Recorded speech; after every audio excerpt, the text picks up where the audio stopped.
ní f'Olúwa tó ṣohun ńlá. Ìfẹ́ ló mú kó fún wa ní ọmọ rẹ̀, ẹni tó fẹ̀mí rẹ̀ lélẹ̀ fẹ̀ṣẹ̀ wa, ó sì ṣílẹ̀kùn ìyè sílẹ̀ fún wa. Yolúwa, Yolúwa, fìyìn fún Olúwa. Yolúwa, Yolúwa, ẹ yọ̀ níwájú rẹ̀, ká tọ̀ bàbá wa lọ lórúkọ Jésù. Jẹ́ ká jọ fògo fún oníṣẹ́ ìyanu. Ògo fún Ọlọ́run lókè ọ̀run àti ní ayé àlàáfíà ìfẹ́ inú rẹ̀ sí àwa ènìyàn. Mo gbé Ọlọ́run ga lórí ayé mi àti ìwọ olùgbọ́ mi, lórí orílẹ̀-èdè Nàìjíríà, lórí gbogbo àgbáyé, pé lábẹ́ bó tilẹ̀ wù kí ó rí, Olúwa ò lè bínú kó má fi ààyè ọpẹ́ sílẹ̀. A yìn Ọlọ́run lógo nítorí pé bí wàhálà àti ìdààmú ṣe dé bá orílẹ̀-èdè àgbáyé tó, síbẹ̀ Olúwa ṣì ń jẹ́ Ọlọ́run nínú ayé wa. Ó sì wà nípa tiwa, ó wà nípa ìjọ, ó wà nípa gbogbo àgbáyé. A yìn Ọlọ́run lógo, Olúwa gba ọpẹ́ wa.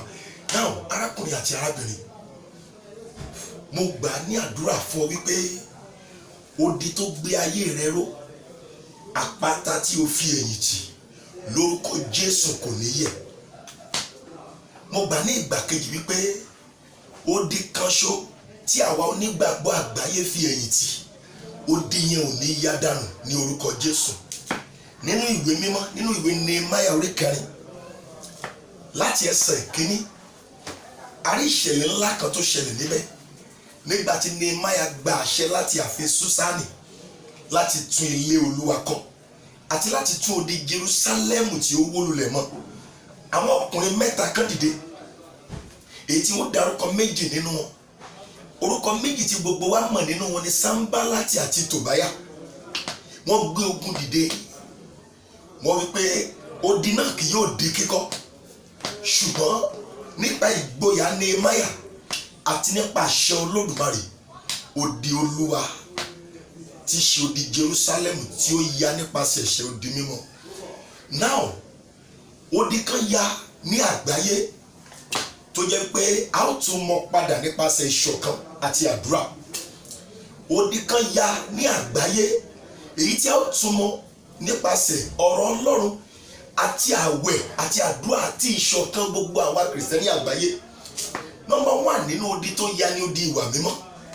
Odi ìwà mímọ́ ya nínú ìjọ Ọlọ́run, ó ya ní àgbáyé. Odi ìwà mímọ́ ya ní ilé Ọlọ́run, odi ìwà mímọ́ ya ní orílẹ̀-èdè kọ̀ọ̀kan. Kò sí ìwà mímọ́ mọ́, ní èyí ló fà á tí odi ya ní òjijì tí àmọ̀tẹ́kùn àti ìkòkò wọlé. Pàápàá jùlọ nínú ìjọ, àmọ̀tẹ́kùn wọlé, odi ya, ìkòkò wọlé, kìnìún wọlé àti àwọn ẹranko olóró wọlé. Nítorí ìdí èyí ni a ṣe rán mi sí ọ lónìí láti tún odi ayé rẹ mọ́. Odi ààbò ya ní orílẹ̀-èdè àgbáyé, àìsàn wọlé. Nítorí ìdí èyí la ṣe rán mi láti sọ fún ọ wípé ó yẹ kí a fi ìṣọ̀kan tún odi ààbò mọ́. Mo wá gbàdúrà, mo sì fẹ́ kó máa ṣàmì níbikíbi tó bá wà. Gbọ́ odi tó ya nínú ayé rẹ, èyí tó mú kí ìkòkò àti àmọ̀tẹ́kùn wọlé. Ẹni mímọ́ Ísírẹ́lì, alágbára ńlá Jákọ́bù, tún odi náà mọ́ lórúkọ Jésù. Odi ìgbàlà pípé tó ya nínú ayé rẹ, Olúwa tún mọ́. Odi ìgbédìde ẹ̀mí àti tara tó ya, Olúwa tún mọ́. Ẹ̀yin odi tó ya nínú ìjọ, lórúkọ ńlá tí Jésù, ẹ gba ìdìde padà. Gbogbo odi àdúrà, odi àwẹ̀, odi ọ̀rọ̀ Ọlọ́run tó jinlẹ̀ tó ya, ní orúkọ Jésù Kristi, ẹni mímọ́ Ísírẹ́lì, tún yín mọ́ lónìí. Gbogbo ẹ̀yin ìkòkò tí ẹ wá sá wọlé, ní orúkọ Jésù lónìí ẹ sá jáde. Gbọ́ arákùnrin àti arábìnrin tó ń gbọ́ mi lọ́wọ́, mo gbà ní àdúrà fún ọ wípé gbogbo odi èyí tí Ọlọ́run mọ yí ọká láti ọjọ́ ìbí rẹ, èyí tí ẹ̀ṣẹ̀ yá dànù, àánú mọ́ padà lónìí lórúkọ Jésù. Bí Olúwa ti ń bẹ, tí agbára rẹ̀ ń bẹ, odi ààbò ayé tó ya kó di mímọ́ padà. Wá gbọ́ mi láti òní lọ, odi ààbò kò ní ya mọ́ nínú ìdílé rẹ, ó di ìwà mímọ́ kò ní yamọ́ nínú ìdílé rẹ, ó di agbára àdúrà àti àwẹ̀ kò ní yamọ́ nínú ìdílé rẹ. wàá sí Ọlọ́run di ọjọ́ alẹ́ rẹ lórúkọ ńlá Jésù. ò ní sọ ìgbàgbọ́ nù. àlàáfíà fún ní orúkọ Jésù.